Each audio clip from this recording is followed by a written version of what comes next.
happy birthday, Drea. That's right. Mr. Rupert Hayward is in the building. I shouldn't have said that. I should have let Mr. Cooper say that. So you know what? Good morning, good morning, good morning.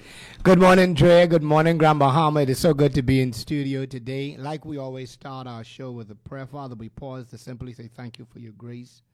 Father, for your mercy. You've been good to us. You've been better to us than we've been even to ourselves.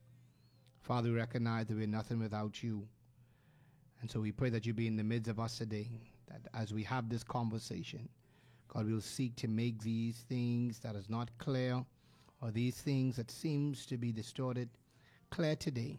And so, Father, we pray that you be in the midst of us. Bless this show today. Bless our producers. Bless those that are behind the scene. We thank you for our sponsors, and we give you praise. In Jesus' name, amen. It is so good to be in studio today. And I see you looking at me. I don't know why you're looking at me. Yes, today is your 25th birthday.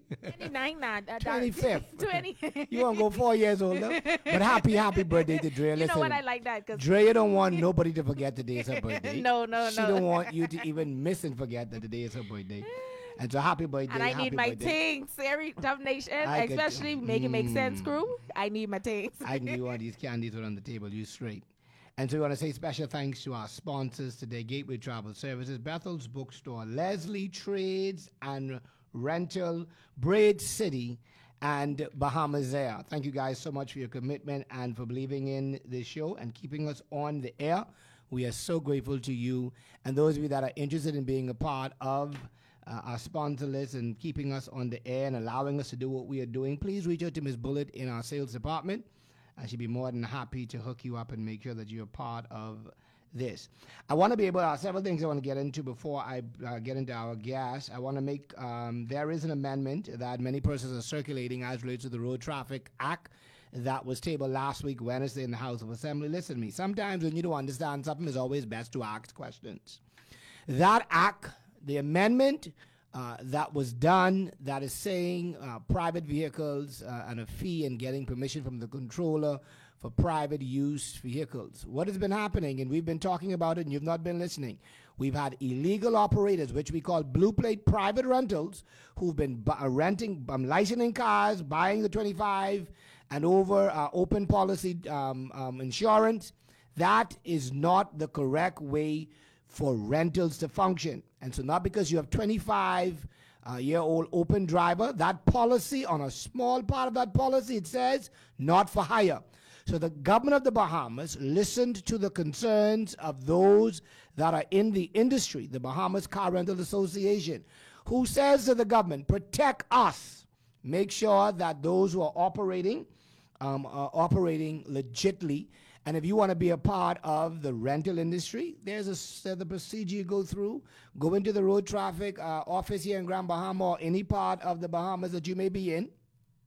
And there are steps that you take. Once you take those steps, there is a system that you go through, and then the consideration will be given. And so that amendment, it doesn't mean that you cannot lend your car out. If you are making money off of that private car, you are in breach to the act, and you are also in breach to the insurance.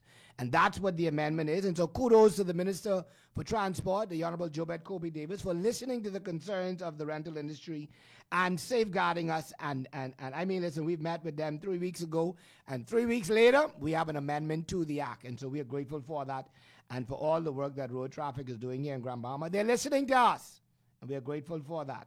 And so I just want to be able to touch that. I'll talk more about that next week. In the next week's show, I'll have a copy of the amendment. I'll be able to go through it and properly break it down to you. On the 25th of this month, it is Christian Flag Raising Day. All those that name the name of Christ, we are going to encourage you to go on down to Express on Baleo Road, Express on Call Road, and CompuSet. And we're going to encourage you to go ahead and get your Christian flag, put it on your car. This is how it looks. You understand? They've had many other flag days. You know, next month will be the Bahamas Flag Day, Independence. And so we want to encourage you to go on down and get your flags and be a part of this. If you name the name of Christ, and if you are one of those watered-down believers, we still encourage you. If you are not a believer, we still encourage you. Go on down, get your flags. Make sure you're part of it. It's the 25th. You can get your flags early. You can start flying it. If you are proud to be Christian, proud to be a believer, you believe in the Lord Jesus Christ, go ahead, get your flags, and let them know you're waving, and you're waving high. And so the 25th of this month will be the Christian Flag Day around the world.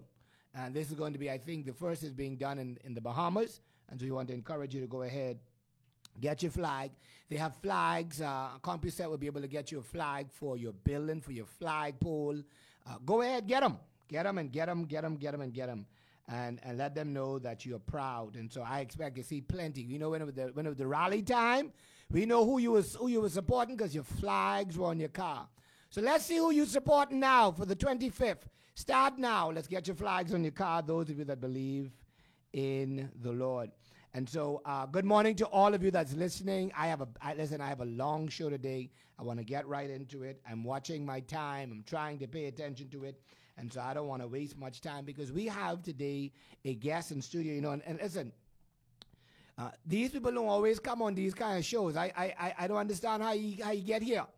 But he's consented, and I'm grateful, and I am looking forward to this conversation. And so I'm grateful to have Rupert Haywood in the building. Some say, who that white man can be on your show today? And some know who he is. And so today we're going to have a conversation.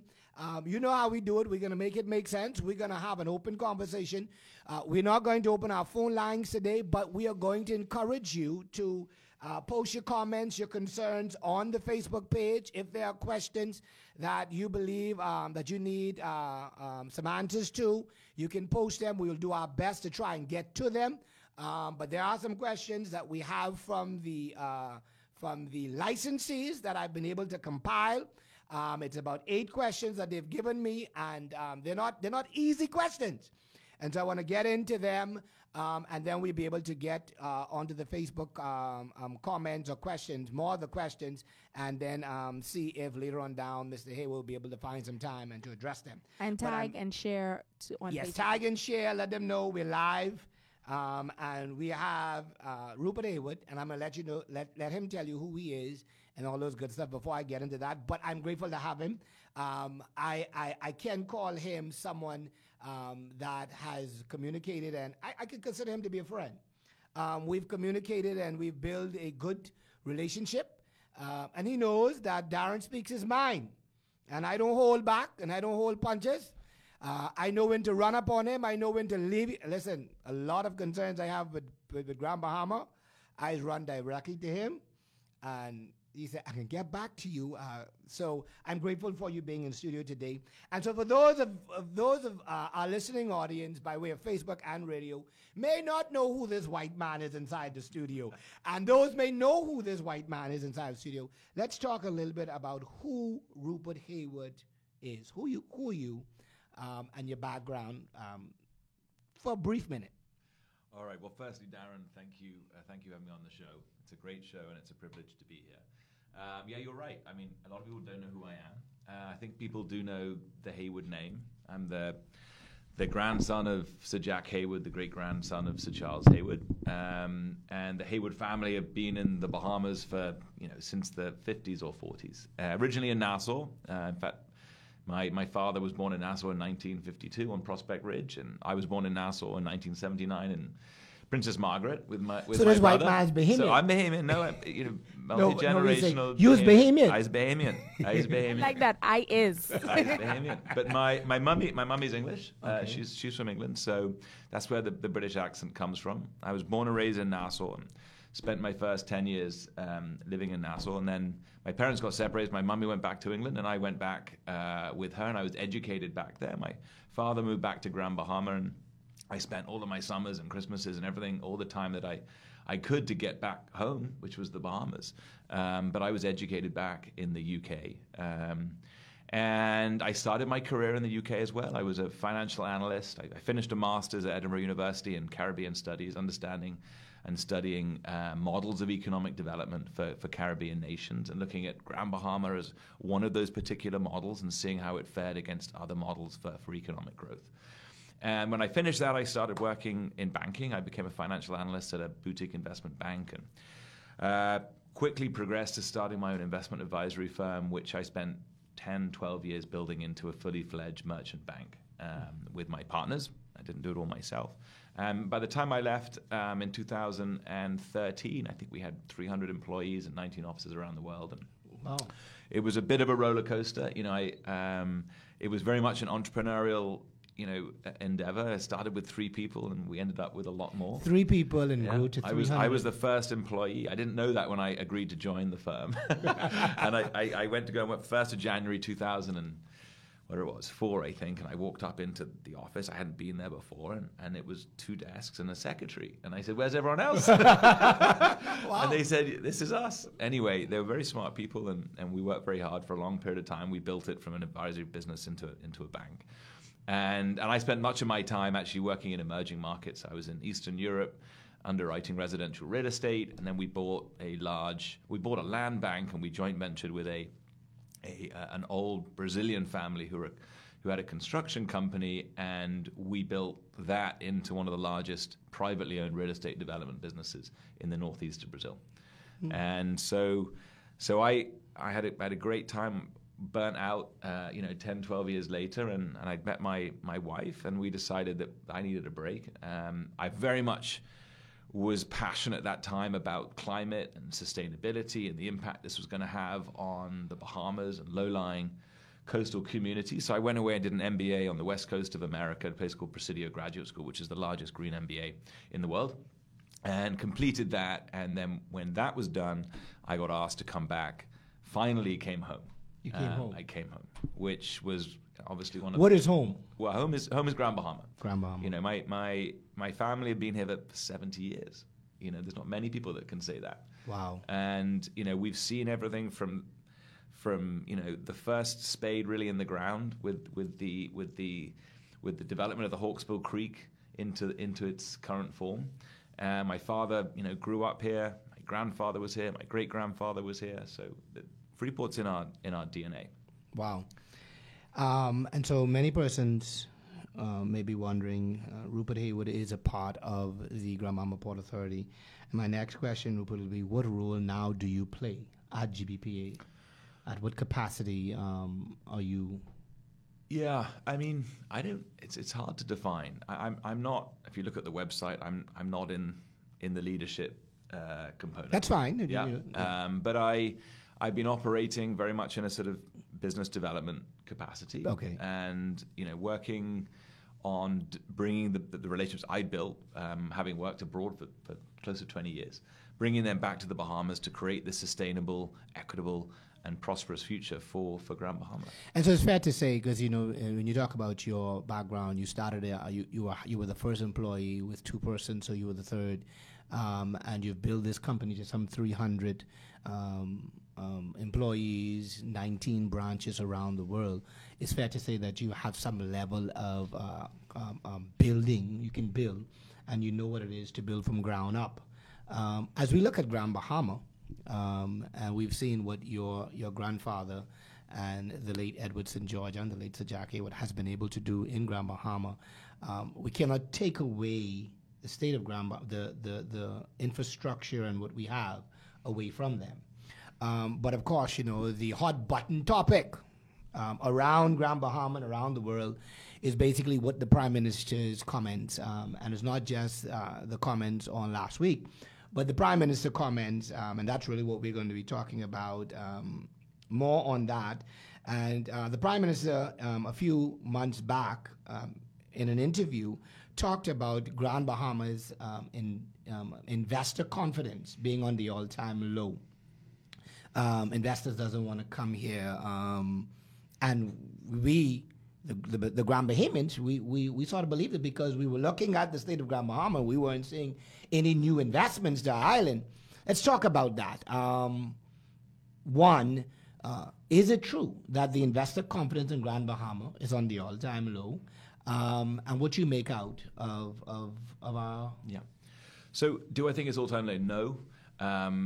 Do I think that there are, negative narratives playing out that need to be changed? Absolutely. And by the way, negative narratives, are dangerous because they can become reality even Correct. if they're not. And investors will look at previous investors' experiences and they will take those as potentially what their investment experience will be in that particular jurisdiction. So, but you have to ask why. And you have to go all the way back to 1955 and you have to understand why did the second city of the Bahamas end up in Freeport? Why do we have $12 billion of investment in real terms, in today's money, invested into Grand Bahama? Why haven't we got that in Andros? Why haven't we got that in the East Grand Bahama? Why haven't we got that in West Grand Bahama? And the reason is because we had this thing called the Hawksbill Creek Agreement. Correct. And it was an extraordinary agreement. I mean, we were also one of 2 free trade zones in the world in 1955. And the Hawksbill Creek Agreement created these benefits for the Port Authority that were globally competitive. So when foreign direct investment looked at the value proposition, looked at all the things that they could be involved in, all the benefits that they would have when they came to Grand Bahama, they were extremely competitive relative to the rest of the world. And that's why we were able to solicit huge amounts of investment to build all of the infrastructure, et cetera, et cetera. Now, what's happened over the advent of time to change that? Well, we talk about the Hawksbill Creek Agreement as a public-private partnership. And the public and the public is the government, the private is the Port Authority, and the licensees, by the way, they are party to that agreement. And the last P in the public-private partnership is partnership. Mm-hmm. And, for that document to work, for the Hawksbill Creek Agreement to be relevant and for us to be able to attract large-scale investment, we need to have the government and the Port Authority working together in true partnership, genuinely helping each other in achieving the goals for the betterment of Grand Bahamians. You said a word, you said true partnership, and as a Grand Bahamian who's watched this development and watched this island over the years, I grew up here, and so I know about the what we call the glory days of Grand Bahama. We saw the late Edward St. George and the Hubert Ingrams talking about their travel together and going to deal with certain things. But the government now, the government of the Bahamas, last week in the House of Assembly, is saying that the Hawksbill Creek Agreement doesn't work. And the design of the Hawksbill Creek Agreement, the model of it was to be able to attract investors. And so if you're saying that this agreement is in place, and which we all know, and we've always been talking about the Hawksbill Creek Agreement, but the governor of the Bahamas, the prime minister, let's be clear, the nation's chief, says it doesn't work, and his government's position is to be able to fix it or to deal with it. So, what I said I was on ZNS earlier, and I said, look, he's right. The Prime Minister is absolutely right. It is not working. And we have actually been advocating, whether it's through the Reef Committee that we put in place and over a number of years, saying to various administrations, the Hawksbill Creek Agreement needs to be current, it needs to be relevant, it needs to be modern, it needs to be able to compete with all the other free trade zones around the world, because capital money is not evenly spread around the world. It goes where it is best treated and most welcome. And probably a more smoother and quicker processing. Yeah, so if you look at the embedded benefits in 1955, which the Hawksbill Creek imbued upon the Grand Bahama Port Authority, maintaining the city, number one, and we've had this conversation a lot. There were city bylaws that were produced, and they gave the Port Authority the ability to do what was required to maintain and repair the city and make it look great. Those city bylaws have not been updated, I think, since the early 60s. That's a hell of a long time ago. The world has changed. The requirements of the Port Authority, big storms, big hurricanes that leave us with derelict buildings, need to have updated and current bylaws. And so the actual... When you don't update that and you don't do what's required, the Port Authority has a hand tied behind its back, and the people of Grand Bahama suffer because of it. And so you're saying that the agreement for the maintenance of the city is a 1960 agreement, 19-some-back agreement, which doesn't have some new focus areas. Yeah. So give you an example. So the bylaws at the moment say you cannot knock down a building unless it is structurally unsound. So the roof could be off, the windows could be in. As long as the building's still able to stand up, then we don't have the ability to go in and knock it down. And of course, there's huge expense associated with knocking down all of these buildings. And at the moment, you knock it down, you have a lien over a property, it might never get sold, that capital's tied up, it can't be reinvested back into the city. So there are lots of things that need to change to make these agreements relevant. So, let's talk about the other parts of the Hawkesbury Agreement. Immigration also used to sit within the Port Authority. That now sits with the government. But let's talk about foreign direct investment as an example. When you mean immigration sits? So it was the ability of the Port Authority to give out business licenses, residency and work permits. Yeah, and I forget exactly when that was devolved back to government. I think in 67 or 68. And so now the Port Authority no longer has that. That has to be done through... So if you think about foreign direct investment, a critical part of the function of the Port Authority is to solicit and bring investment to Grand Bahama. Well, foreign direct investment is controlled in Nassau.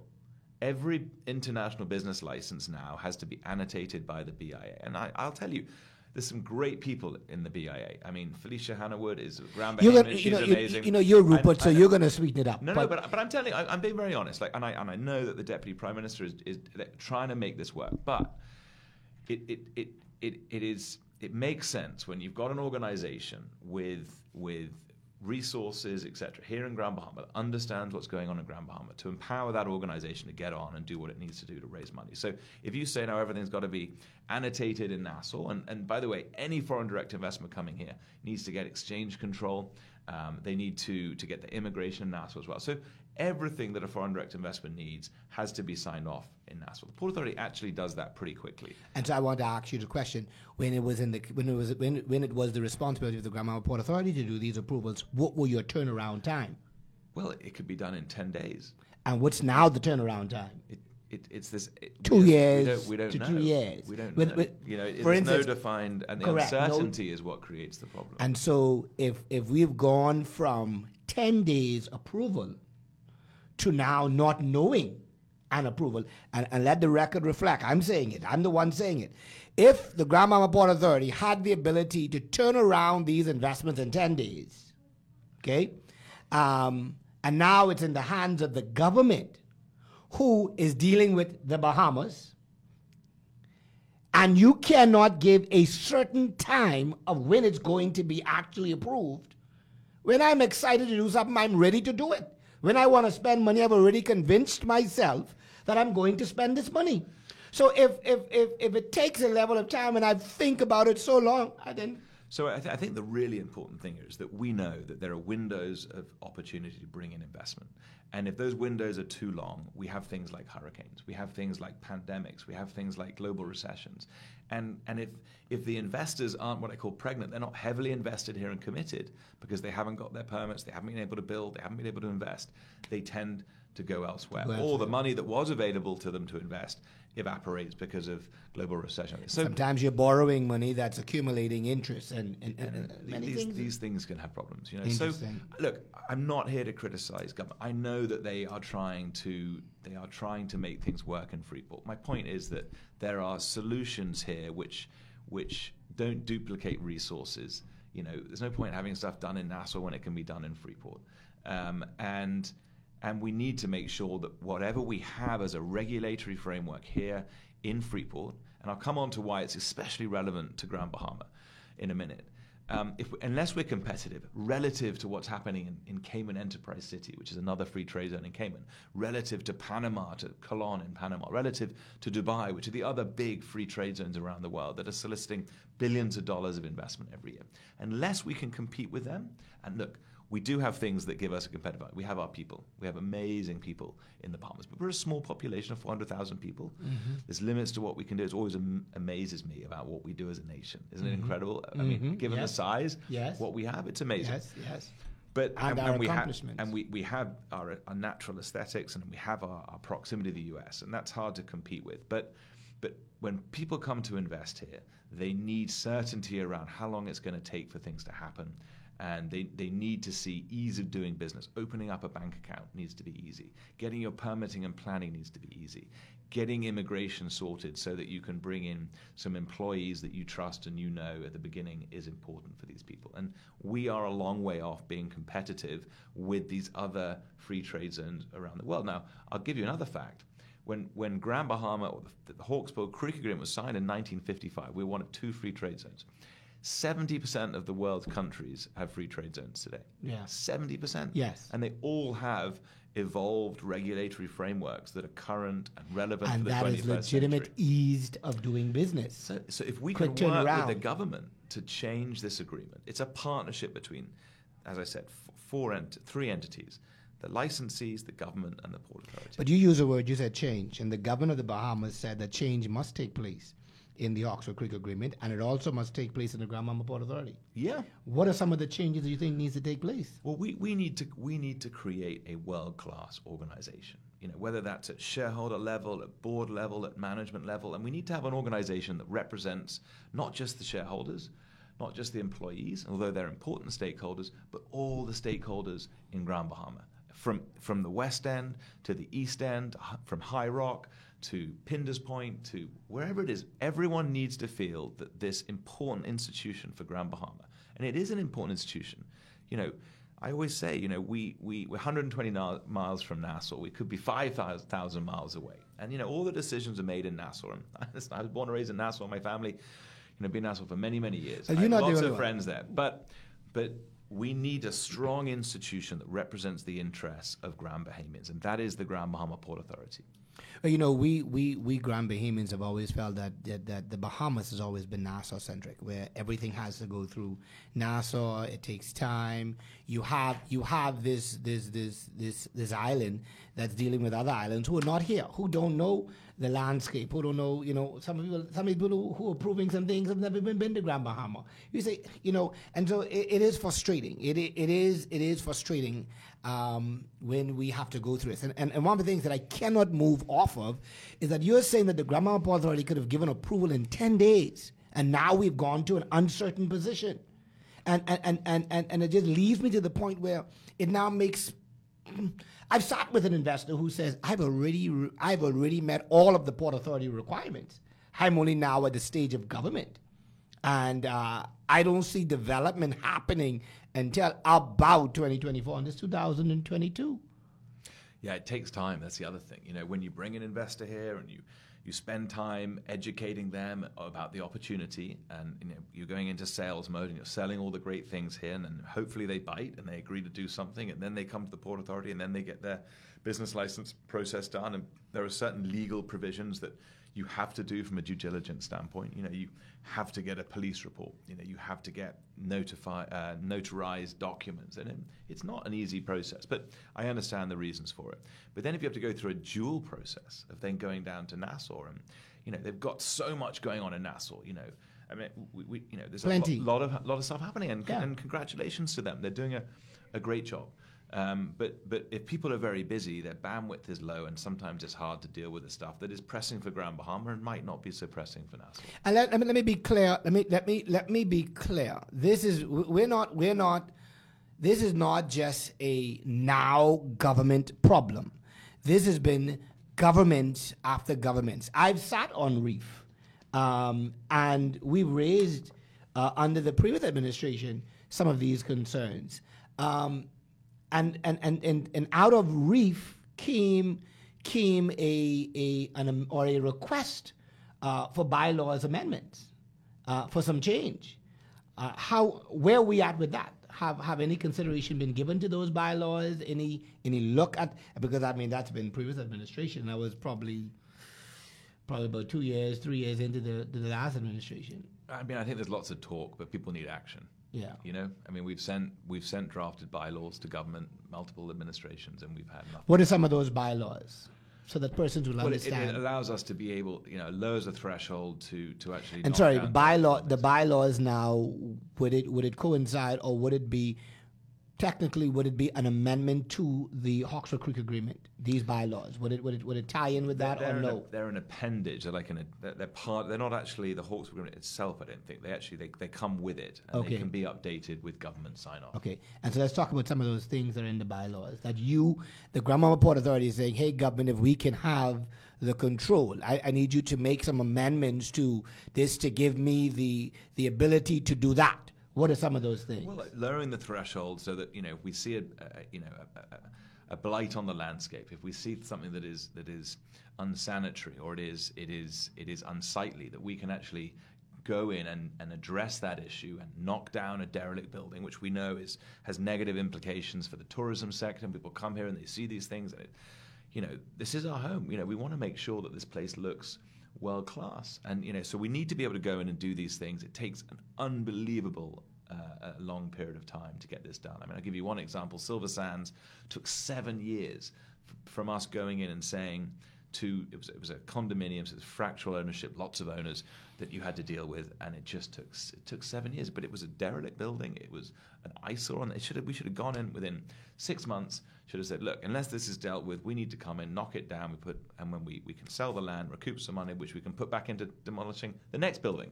And recycle that capital back into making sure that the city is fit for So basically the Port Authority will be taking ownership of the land and we wouldn't take ownership of the land, no. There would be a legal process to try and recoup some of the funding. So that to sell. So to clear it down, break the building down, sell the land. At market value at auction, yeah. Right, market value. Yeah. Okay. And so that's one of the things that's in the amendment. It's in the bylaws. In the bylaw amendment. And this thing about derelict cars and the time it takes for us to actually deal with it and go in and remove it and all the other things. I haven't got it in front of me, but I think it would make a material difference to our ability to do our job. To do your job and to be able to get Grand Bahama where it needs to go. Yeah. A lot of persons talk about the challenge that we are faced with because we are in a hurricane belt. Yeah. And some feel as if that has played a part of the state of Grand Bahama, or even has deterred investors. What are your comments on that? Is that a legitimate statement for persons to make? I mean, absolutely. I mean, you look at what's happened since 2004. We had 3 hurricanes in 18 months. We had Jean, Francis, Wilma. I mean, it was horrendous. And then what people forget is that very soon after that, when we needed huge amounts of investment to deal with the Princess Towers, to deal with the derelict buildings, to create new investment, to counteract the deflationary effects of a hurricane, we had a global recession, the worst global recession in living memory. And when you can buy real estate for 10 cents in the dollar in Florida, which you could do after 2008, no one was looking at Grand Bahama. And so we had this prolonged period of time after these very negative events, which were the storms, where we couldn't solicit sufficient investment to deal with those things. And just as we're coming out of that, suddenly we have Matthew that happens, which is the largest storm in Grand Bahama's history.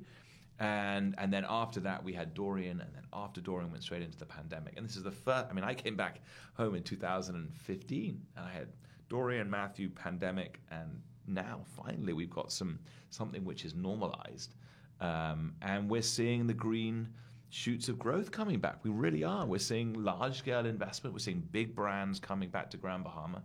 We're seeing diversified economic growth, whether it's hospitality, cruise ports, industrial investment, which is happening through a lot of the joint venture companies, by the way, that we own, whether it's the shipyard, the harbour company.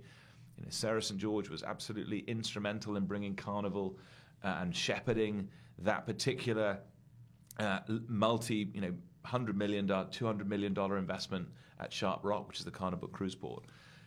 These things wouldn't have happened without the Port Authority being very active in working with those investors to bring those investments to reality. And so I want to go back to my third question when the investor confidence was on the all-time low. What are some of the investments that you are at liberty to speak about that are in the pipeline, that's a part of this billion-dollar investment pipe that we have in Grand Bahama that the president talks about? What are some of those things? Because we're hearing about them. We're hearing about the pipeline that have the $1 billion in it. Yeah. What are some of those things that Grand Bahama could say, okay, we didn't know, but now we know. These are some of the things that we're looking at. Yeah.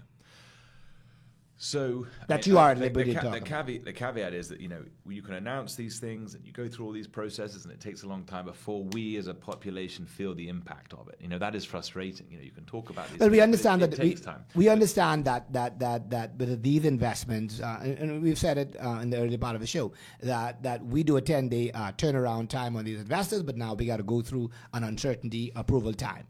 But those projects that can be talked about, that's announced. Yeah. What are some of those projects that's announced? So we know about Carnival Cruise Port. Carnival, yeah. You know, I forget, it's $300 million investment. Right. We've got a. How are we looking with that? Is that a project that's consistent, ongoing? Absolutely. If you get Rumors out have of it that Sharp it's Rock, stopped. No.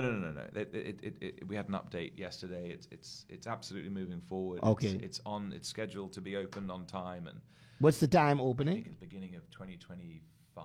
2025. Plenty of things before the election, but what's one of the Yeah. other? So we've got another cruise port happening in the harbour. This is a joint venture between ITM and Royal Caribbean and potentially MSC as well. There's a huge investment going into 2 new dry docks in the shipyard.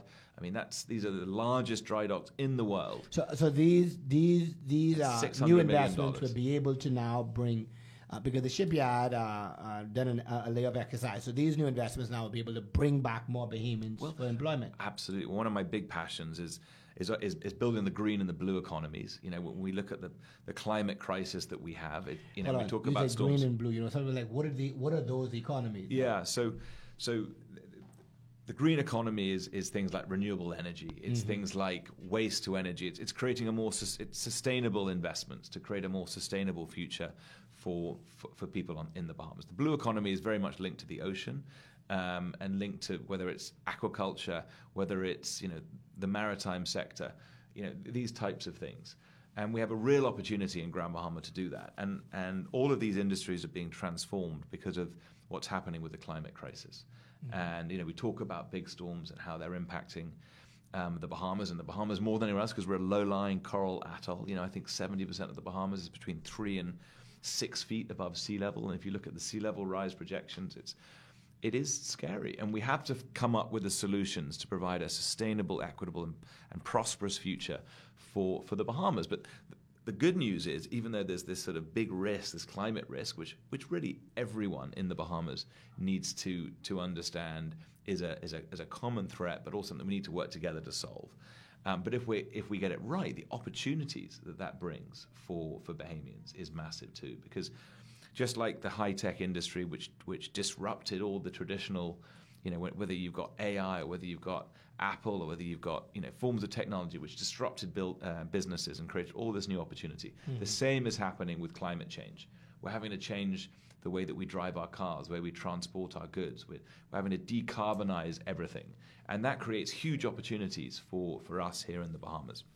Let's go back to some of, and so there are 2 investments. Are there any more that we can look forward to? So we've got the Carnival Cruise Port, we've got the cruise port in the harbour with ITM, we've got huge investment into the shipyard, we've got the Weller development, which is a $250 million hospitality luxury resort development with residential, which is bringing the #1 hotel brand to Grand Bahama. The #1 hotel brand. Well, when you bring the #1 hotel brand to Grand Bahama in the world, as voted by Condé Nast readers for the last 7 years or something, which is an extraordinary feat, all the other people start to look at Grand Bahama and go, hang on, if the best hotel brand in the world is in Grand Bahama, then we need to be there too. And you were privy to a private investor presentation by Mark Weller, and I think you know that those plans are much, much bigger, and those are really transformational.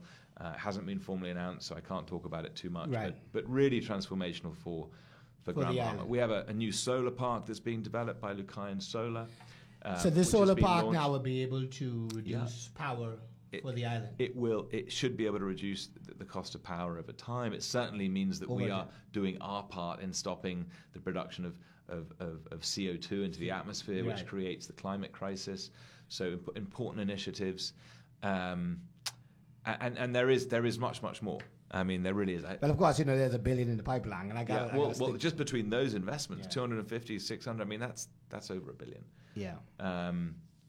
So, and then you've got the Steinlinger Island, which is being developed, which is on Royal Palm Way and Coral Way, which is 20 high-end residential. What is it? It's called Steinlinger Island. If you see there's those 4 pads that have been cleared as you get onto Coral Road off Royal Palm Way, and there's a whole little island in there which is being developed into high-end residential. Okay. which is amazing too. Oh, so Grand Bahama, as you can hear it, investor confidence in Grand Bahama is not on the all-time low. There are investments that are in the pipeline, and we've heard some of them. We've known about the Carnival Cruise Port. Some of us heard about development. We've been hearing about this dredging of the harbor and this investment in the harbor and in the shipyard, and you know, a lot of Grand Bahamians hear about these things, and some of these things have happened or started. And we really don't feel the trickle down where employment is available to Grand Bahamians, and opportunities are not presented to Grand Bahamians. You know, that's one of the things. A friend of mine did say, he said, look, you know, when people need to see this vision that you're creating, but they need to see where they sit in that vision. You know, That's and it's important. And you know, we can forget sometimes when you're out there talking to large-scale investors and saying, come to Grand Bahama, it's amazing. And it's a very top-down approach, you know, and you have to frame it from a top-down approach to make it relevant for international investors. But at the same time, we have to make sure that the growth and the vision and everything comes from the bottom up as well. So that the people of Grand Bahama realize that actually when we bring in investment, that they have the ability to be part of that. It's going to better impact their lives, and that they have a stake in the game going forward. And Rupert, one of the things that I think that yourself and executives of Grand Bahama Port Authority continues to do in dropping the ball is keeping the vision away from the people. And I say that because these are your defenders. Yeah. The people. Listen, I agree. And if you remove the people, and if you sell the vision to the people and say to them, the communication with the people is key. I agree. I mean, I say this to you: the power of the Port Authority comes from the people. If you lose the people, you know, you lose the power that you need to make things happen. And there are some who says get rid of the port, and there are some who knows and who've been looking at the resume of both. I prefer to work with what I got now than to go to what I know can only become a more delayed. And I'm one of them. I have that. There are some good of the Port Authority that I must give credit to, but there are some areas, and one of those areas is the lack of communication with the people. Wow. You have your stakeholders. They are the ones that you say that we are the stakeholders. We don't feel so. Yeah. We have to be a part of the conversation, and not, we have to be a part of the real conversation. Yeah. No, listen, I completely agree with you. I don't think there's anyone anywhere right now saying that the status quo should exist. Everyone's saying we need change. I'm saying the Port Authority needs to become a world-class organization. It's got to represent all of its stakeholders. I know that people in the Port Authority feel the same way. You know, we have to hold ourselves to the highest possible standards, and it can't just be talk.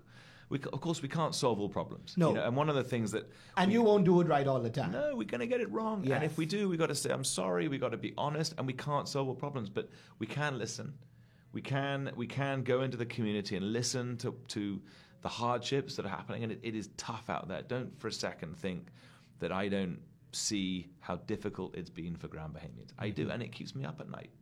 It really does, you know, because it has been a difficult 15 years here.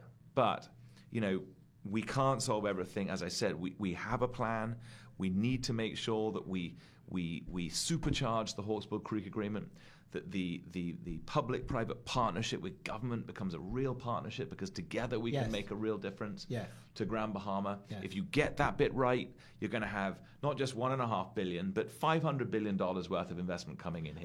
I think we have been calling for, the community of Grand Bahama has been calling for the roundtable discussion of Grand Bahama Port Authority government, because we believe, we are convinced enough to know that if that relationship is working, and it's working right, that this island will definitely be the second city.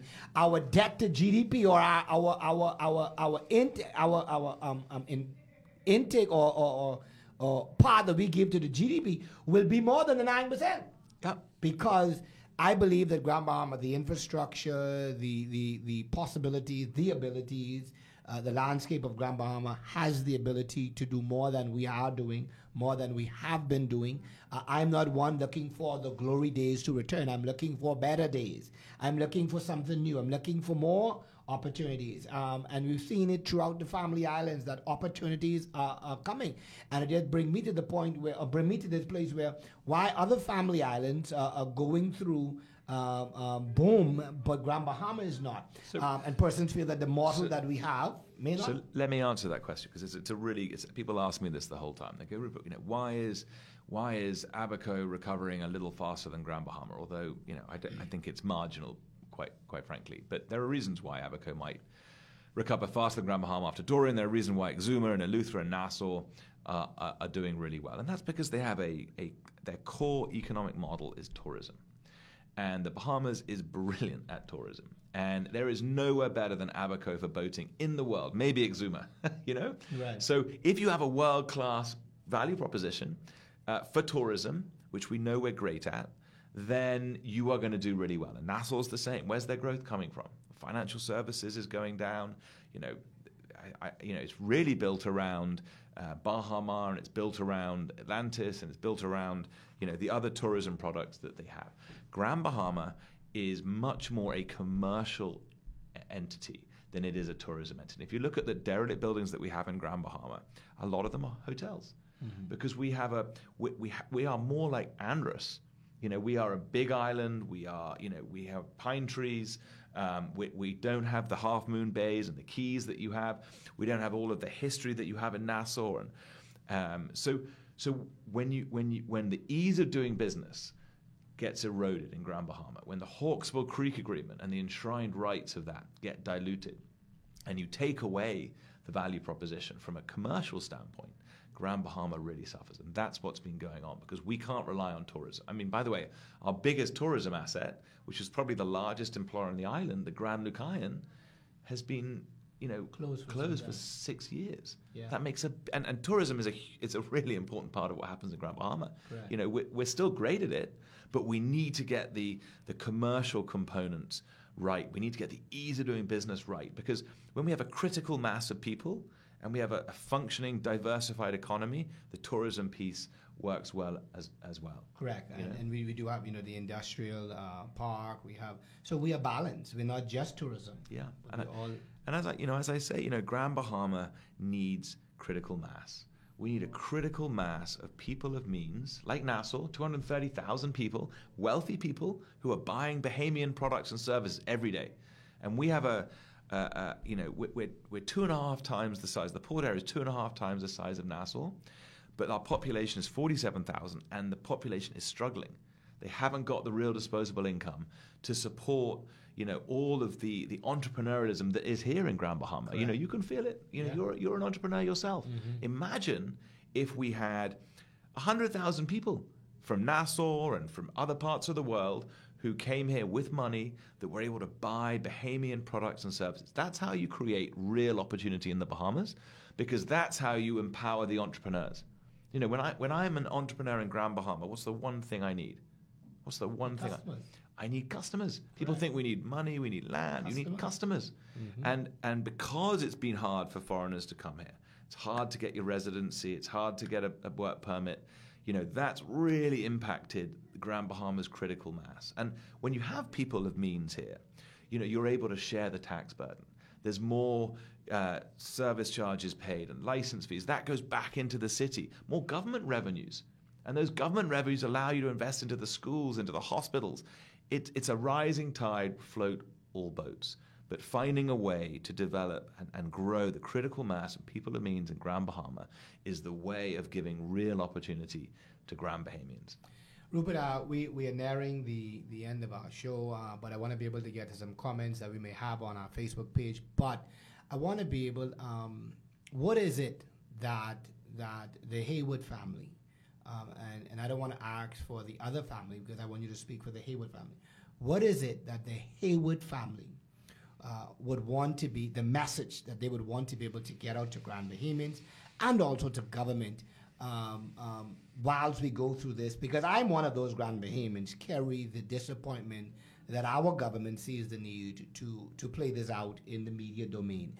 Not buying the side of the Grand Bahama Port Authority, not trying to side with them, but understand the importance of the partnership, because I've knew that long time.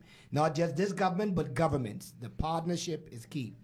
What is the message that you want to get to the Grand Bahamians and be able to get to our government for the way forward for Grand Bahama? Listen, the Haywards are Bahamian. We've been here, dedicated our lives to the betterment of Grand Bahama for seven decades, 70 years. That has not changed. This is not just our place of work. This is our home. This is where my children go to school. This is where my grandchildren will be, my great-grandchildren, if we get it right. We're fighting, we're fighting for our shared futures. And, the message to government is, look, we want to be your greatest partners. Work with us for the betterment of all Grand Bahamians and the Bahamas. Because if we get Freeport right, you solve a lot of the national problems, not just the problems that we have here in Grand Bahama. So let's work together. Let's really make sure we deliver a model that is competitive, that can solicit large-scale investment for the benefit of all Grand Bahamians. And so we want to be able to get to several of our Facebook comments. Those of you that have been posting on Facebook, Rupert, and as I get those that are in the studio to get those comments, many persons feel as if hey, you guys, the families that's in the Grand Bahama Port, the man you guys live in, y'all you feel it, but y'all live in, y'all don't understand. People are losing their houses, and all we see this big pink building stuck in the middle of Grand Bahama. That's just not doing anything, and the many views are you sell out, or you're getting rid of things that should be under the Hawkesbury Agreement. And I always hear that the comments, it's not the responsibility of the Grand Bahama Port Authority in the agreement. We've got the airport, which the port would have turned over to government. I'm one that feels the government should own port. Should own its port of entries. I feel that the government of the Bahamas should have owned the Grand Bahama International Airport. However, many disagree, or many felt that it should have been remodeled, redesigned, fixed. Also, Grand Bahama Port Authority carries regulation for certain parts of the city. A few months ago, I'm not sure how involved of the utility, but you had an increased. Me understanding again what's going on there. But these are things that I constantly remind yourself and many persons in the Grand Bahama Port Authority is that you have to have public dialogue, public communication. You have to be touchable. And many persons felt insulted when the approval was requested and then the approval was granted. And so I want to encourage you, as I have been many times, encouraging the executive of the port, you have to come out the pink building. Yep. And I believe that you have, but some of them will need to join you. You got to come out the pink building. You got to get to your grassroots Grand Bahamians. You got to touch them. You got to be able to let them know what you are now telling me and saying to the audience. And persons ask questions, why now? Why are you speaking now? Why haven't you saw the need to be able to say these things? Is this another what they call it? Is this another public relations move? Why now? Why now are you breaking your silence, speaking out, clearing the air, wanting Grand Bahamians to understand that the Hayward family supports you, the Hayward family wants to see better, the Hayward family is prepared to do whatever is necessary for the betterment of the island, and working with both entities? Well, I think credit to the Prime Minister. He's trying to catalyze change. I think his position creates dialogue, and that's why we're here. But I take your point. Darren, you and I have been in the trenches after Dorian. Yes. We were out there, rebuilding houses and delivering aid and everything else. So, that I care deeply about the community, and I spend a lot of time, whether it's at Goombay Park, whether it's at the straw market. I do spend time out listening to people. We do need to talk to our stakeholders more. I have consistently said that, and I think people agree. And I think this is a great reminder that if you don't talk to people and you don't tell them what's actually happening, they can form a different view. Do we need to get better? Yes. Should this be the start of a new chapter? Yes. But we can look back retrospectively and we can learn from what's happened. But we also need to now move forward, and we need to say we need to change, and we need to listen to your comments, listen to what you're saying, and saying, right, we're going to do this better. Hold us to account. One of the comments that's coming in: what do you believe is the solution to get more people back to Grand Bahama? And I mean, I think that's an easy one. But more investments. More opportunities. Yeah, so I think it would be great, if we could just pull Bahamians back into Grand Bahama. But as I said, we're 400,000 people. It's difficult to get someone to come from Long Island, or Nassau definitely is popping at the seams. We can bring them back. We got all of our Bahamian diaspora who are living in Nassau, living in, living abroad. So reversing the brain drain is about creating the opportunity. So it's about diversifying the economy, bringing investment, creating jobs, but also creating the services and the amenities that we need. So, the Weller development, creating, world-class homes and hotels and all the other stuff that's happening in the wider model is really important. And that's where we need to focus. We have some comments from our Facebook page. Go ahead. Just want to be able to get them in. Some of you may be able just to read, but not sure if we'll be able to get to them. We got about 3 more minutes left of the show. Go ahead, Drea. That's because y'all have a really interesting show. Persons are chiming in on Facebook. We have Clyde Brown. Is that Brown? Clyde DeVoe. He says he's addressing something in regards to your father. He says, what about the money for the staff that work for Rick Hayward? 3 restaurants that he closed down in Port Lacaya. Are you willing to address that? Yeah, no, I'm glad he raised that actually, because I was quite close to that, and it was. So my father didn't work at the Port Authority. He ran 3 restaurants. He employed 120 people, and I think maybe it's not widely known, but sadly, he and his father fell out, and he was certain things happened which meant that the restaurants were no longer financially viable, and it was my father's only source of income. He lost the restaurants. They went into administration. He had to sell his home to finance some of those debts. He couldn't afford to pay everyone. It was a very, very, very difficult time. And the assumption is, the Haywoods have got so much money, and why couldn't they just pay on off? Well, I'll tell you, it was not the case. It was a very difficult time personally for him, emotionally falling out with his father, losing his business that he spent 20 years building. And I know that if he could have made everyone whole, he would have done. Thank you so much for answering that. I hope that answers your question, Mr. Clyde DeVoe. Okay, Ms. Sharon Johnson asks, Mr. Hayward, if you can answer this for me. Why do I pay service charge for commercial business, and yet if I want the port to remove trash or rubbish from the roadside to my business, I still have to pay extra for that service? This property is centrally located, Oak Street. Yeah. Well, I think the service charge does something different to the fee that you pay to the utility company to pick up your trash. They're 2 different services. So the service charge maintains the roads, it maintains the verges, it pays for tearing down derelict buildings, it pays for the maintenance of the subdivision. And I'll tell you, in most subdivisions, a lot of people are not paying their service charges. And it's a very difficult one for us because as shareholders, we substitute that significantly and have done for many, many years now to make sure that we can, make sure that the roads are looking as good as they can do, to make sure the verge is looking as good as they can do, the city's looking presentable. But it is difficult when you're spending tens of millions of dollars cleaning up after storms. I mean, the utility is an example. I mean, we covered $15 million in 4 years in capex and lost income and operational expenditure over 4 years, and we made a decision which no other utility would have done, not to pass any of those costs on to our customers. So all of that we just absorbed and paid ourselves. And that is a significant amount of money relative to what we make. And we did it because, we do care about and we do recognize that people are struggling, and that, if you pass on these costs, things become too high for them.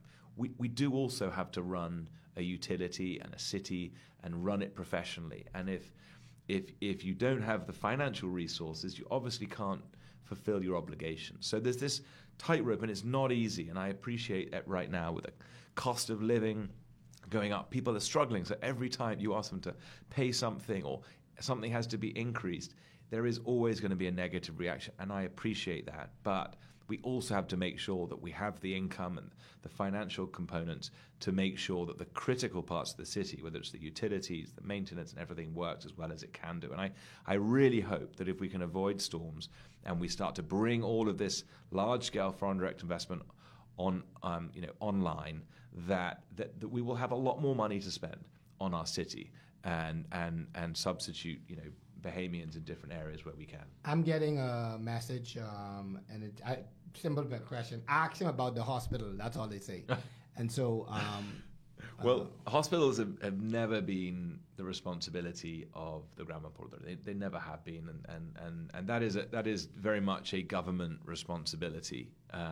As is legally speaking, the airport is not the responsibility of the Port Authority. It was in the past. It was managed and owned by us and by Hutchison. It was actually the airport was owned by the Harbour Company, which is controlled by Hutchison, and so we actually, we don't. And that's not in the agreement. That's not. It's not legally the responsibility of the Port Authority. Okay. So. And we say legally based on the agreement. On the Hawkesbury Creek Agreement, yes. Yeah. Many of the view that you're supposed to provide, the Hawkesbury Creek Agreement provides a hospital, provides an airport. No, it's not.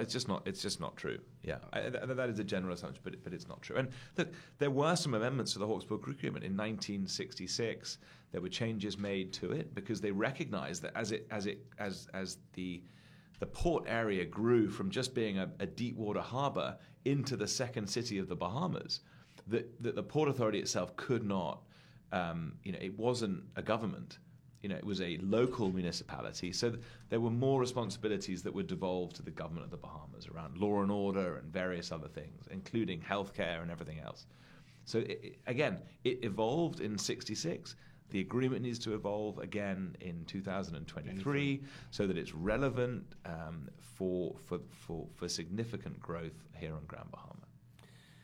I'll take one more comment if we have any. If not, we'll wrap up. There are no more comments except for someone said, I think the government is the problem. No. Look, I want you to comment on that, No. Mr. Rupert. I want to say that I'm not here to create problems with government. I'm here to say that we want to work together, and we can't do it on our own. We can do it together, and leadership is about working with all stakeholders for the betterment of people of Grand Bahama and the Bahamas, and we stand here, in open arms, looking to work with the government to solve the problems of Grand Bahama. I have a question, Mr. Yes. Rupert. Especially with Drea Verdea. Yeah.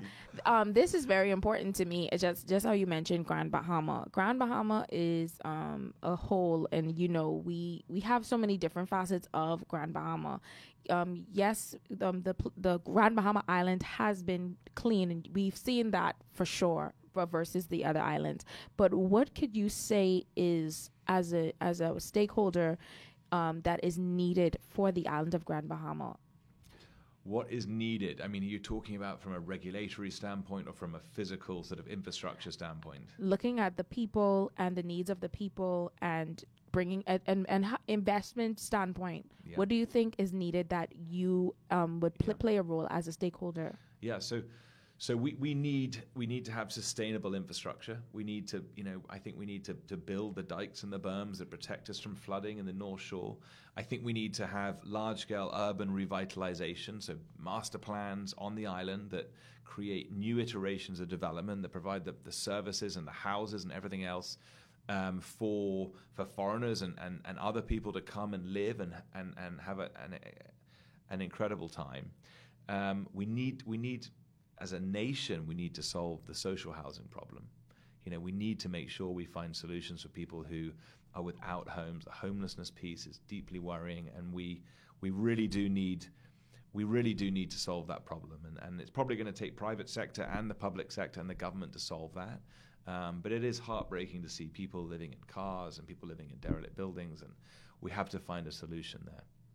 Can you see a emerging together of the Grand Bahama Port Authority, the government, and the private sectors?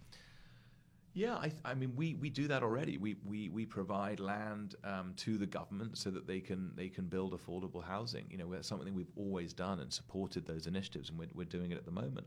I note that C. Alan Johnson, C. Alan, is working on a platform, looking at how we can create digital currencies and digital financing for social housing. So there's a talented Grand Bahamian who's doing really innovative stuff. We should embrace these people and make sure we support our own to solve these problems as well. So there's two comments that I have that I don't want to ignore. Thank you. And I think Alan is good. But one is saying, fix the roads on Fortune Bay Drive. I don't know, Fortune Bay Drive. I'm seeing that, and I'm seeing support for that. And then there's this question of the ownership, the percentage of St. George's and Haywards. One on the fade is saying 50% St. George's and 92.5% Haywood, or how is it? Explain the percentage. I don't quite know how that math works, but but it's 50-50. It is 50-50. So the St. George is owned 50%, and the Haywood estate owns 50%. Okay. The Haywood family, sadly, were completely removed from the beneficial ownership class in 2008 by some very self-interested, nasty trustees. Okay. And we were not re-included, and that's why you didn't see us speaking out maybe more prominent until 2020. So for 12 years, pretty much, yeah. We were yes. So that's been a difficult process for us, but now I think that process has been. Someone is asking for Rick Haywood. Where's Rick? My dad's here. He's 70 something now, so he's those who know him, he doesn't drink anymore, but he was a firecracker. He's a Bahamian. He loves it here. He's taking life a little easier compared to what he used to do beforehand, if you knew him. Thank you so much, Rupert, for being here. Those of you to comment, we've tried our best to balance the show to make sure that you had an input, we had an input, the business community have an input. I want to encourage you, Rupert, along with the Grand Bahama Port Authority, to get, like we always say, get on the ground, get your message out there. When you be quiet or when you're silent, I am always rowing you guys about press release. Giving the assumption that everybody understands those releases. Get out there, get into the communities, get involved with those stakeholders. Don't call them stakeholders, and they're not aware of what's going on. Create forums, create environments that they can come, that you can begin to hear from them, and they can hear from you, so that this type of forum won't be new or foreign to them. Yeah. I want to encourage you to keep up the work that you're doing. I can tell you guys, Rupert and I, the hours of the morning, we're talking, and it's always about the development of Grand Bahama, the concerns of Grand Bahama. He's always concerned about issues and how to be able to help, especially our straw vendors. Straw market, you all got a part in his heart, because he's always talking about y'all. Jesus, you know, got him. Got him. But if you don't know the straw market vendors, you don't know the Bahamas. These people, the greatest people on the planet. And so there's probably not a conversation go by without the straw market conversation.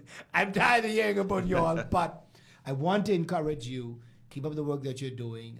There are many executives of the Grand Bahama Port Authority that are doing their part, and there's some who I believe can do a little more. Get busy, get on the ground, let people feel you. Thank you for being here with us. I don't know if you have any wrap-up words. We're out of time, but we'll give you some wrap-up words. We had a large viewing today on Facebook, so people were very interested in what you had to say. It is not about beating down the government. That's not my goal for today. It was to be able to let our government know that a partnership and a working relationship is necessary. Teeth does bite tongue, but the tongue don't move out the mouth. And so we could work with our differences, but for the betterment of the 40,000 plus that is still here in Grand Bahama and that is still setting sail with the ship that we believe has the ability to take us somewhere. So I don't know if you have any closing remarks. No, just thank you, Darren. I know you care deeply about our community. You're a powerful voice, and my commitment is, let's sit down after this and let's work with the people in charge of communications at the Port Authority, make sure that we can genuinely have stakeholder engagement, because we actually can't do it just with government. We need to do it with all the people in Grand Bahama. Correct. As well. So thank you very much. It's my pleasure to be here. So this has been an amazing edition of Make It Make Sense. We're out of time. We're far past out of time. And I didn't see anybody showing me no placard to say you could go on longer. But however, we thank you so much for your time. Those of you that are listening in today, we hope that we were able to get the questions that was necessary and provide some level of answer. This was not a script show. This was not a planned show. This was open. That's why we allowed your comments on the Facebook feed to come out and to be able to hear the response. So we'll see you next week, Thursday. Same time, same place, as Drea continues to celebrate her birthday. Good afternoon.